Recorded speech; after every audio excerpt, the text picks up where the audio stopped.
تو اس میں بھی جو آپ کی ڈیٹ ایکیومولیشن ہے وہ بھی ایکسٹراڈنری ہے، تو شاید اس کو ضرور اس کو شامل کرنا چاہیے۔ جو دوسرا سوال جناب جو اٹھتا ہے انہی ٹی او آر سے وہ یہ ہے کہ 2010 سے 2012 وہ سنہرا دور تھا جس میں آپ کے ہی جو مشیر خزانہ تھے وہ تب وزیر خزانہ تھے، تو اگر آپ نے انہی ادوار کو اسیس کرنا ہے اور یہ ہائی پاور ٹیم کو تشکیل دینا ہے اور وہ اسی دور کے لوگوں کو قصوروار ٹھہرائیں گے تو میرے خیال سے آپ کے لیے بھی یہ تھوڑی بہت امبیرسمنٹ کا باعث بن سکتا ہے، اپنے آپ پہ ہی انگلیاں اٹھیں گی اگر ہم اس بات کو بھی بھول جائیں جیسے آپ نے کہا کہ پاکستان تحریک انصاف کی جو تبدیلی کی حکومت ہے خود تبدیل ہو گئی ہے، اس میں پاکستان مسلم لیگ کاف کے بہت لوگ ہیں، پرویز مشرف صاحب کے جو دور کے لوگ ہیں وہ بھی بے تحاشا زیادہ ہیں، پاکستان پیپلز پارٹی کے جو ایڈوائزر ہیں وہ اب فرنٹ اینڈ سینٹر نہیں آ گئے اس چیز میں؟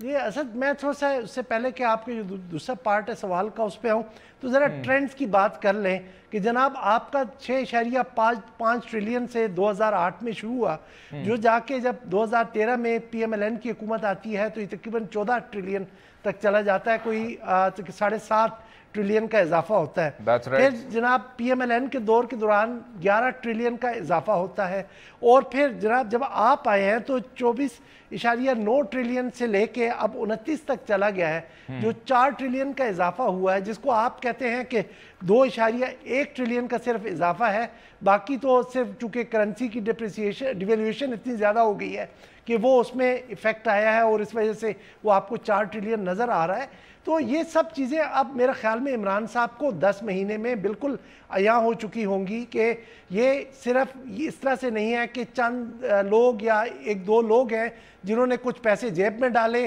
اور جا کے باہر کے بینکوں میں پارک کر دیے یا ذاتی جائیدادیں بنا لی، یہ آپ کے پورے سسٹم کا ڈس فنکشن ہے، یہ پیسہ کہیں ضائع جا رہا ہے، اور یہ جو پوری جو آپ کے سامنے صورتحال ہے میں آپ کو بالکل جو لے مین کے زبان میں سمجھاؤں، اس کے 2-4 ریزنز ہیں۔ ایک تو یہ ہے کہ آپ کے جو پبلک ایکسپینڈیچرز تھے یہ اس پورے پیریڈ کے دوران 10 سال کے جو آپ چن رہے ہیں اس پہ ہائی رہے، اب اس پہ بحث ہو سکتی ہے کہ کیا وہ درست فیصلے تھے، ان چیزوں پہ خرچ کرنا چاہیے تھا، نہیں کرنا چاہیے تھا۔ اس کے بعد آپ کا جو ٹیکسز کا سسٹم ہے وہ بالکل خراب رہا اس پورے عرصے میں، اور ابھی بھی جب آپ بھی 10 مہینے میں حکومت میں ہیں تو آپ کو بھی ایک تاریخی شارٹ فال کا سامنا ہے، اور اگرچہ آپ نے بہت ایک بڑا اپنے سامنے اب ٹارگٹ اگلے سال کے لیے رکھ لیا ہے۔ اس کے علاوہ آپ کا ایکسپورٹس جو تھیں وہ بالکل نیچے چلی گئی تھی، آپ کی امپورٹس بہت زیادہ بڑھ گئی تھی۔ اب اس میں آپ کی جو ملک کے اندر کی صورتحال ہے کہ آپ کیا ایک کافی بجلی کا بحران رہا، آپ کو دہشت گردی کا سامنا رہا، آپ کی جو جیو پولیٹیکل انوائرمنٹ ہے، جو ریجن کی انوائرمنٹ ہے وہ اس طرح کی نہیں تھی کہ یہاں پر انویسٹمنٹ آئے۔ یہ سب چیزوں کو کنسیڈر کرنا پڑے گا، لیکن یہاں پر عمران خان صاحب کا مسئلہ جو ہے کہ وہ نتائج پر پہنچنے سے پہلے لگتا ہے کہ انہوں نے ایک دماغ بنا لیا ہے کہ جناب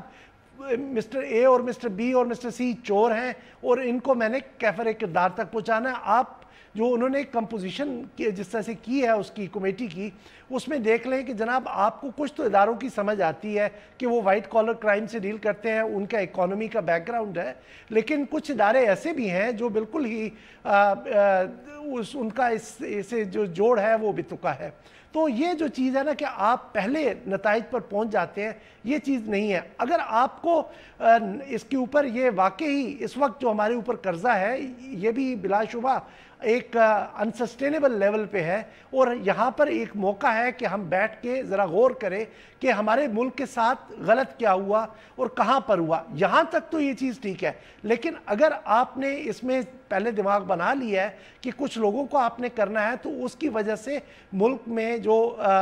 سیاسی اناد ہے یا وہ آپ کی رنجشیں ہیں وہ بہت بڑھ جائیں گی، اور جہاں پر آپ کی اکنامک انسٹیبلٹی ہے وہاں پر اس میں ایک کافی حد تک کردار پولیٹیکل انسٹیبلٹی کا بھی ہے، وہ مزید بڑھے گی اور شاید آپ کو مطلوبہ نتائج حاصل نہیں ہو۔ جہاں تک آپ نے بات کی کہ وہ جس طرح سے عبدالحفیظ شیخ صاحب بھی 2000 جو پیپلز پارٹی کا دور تھا اس میں تھے، لیکن آپ کو یاد ہوگا کہ جو 2013 سے 18 ہے اس میں خیبر پختونخوا میں بھی ان کی حکومت تھی، جنہوں نے بھی بیرونی ممالک سے لیے، کیا ان کے بھی قرضے کھولے جائیں گے؟ یہاں پر کوئی خاص جس طرح سے کچھ انڈسٹریز ہیں جن میں اب لوگ وہ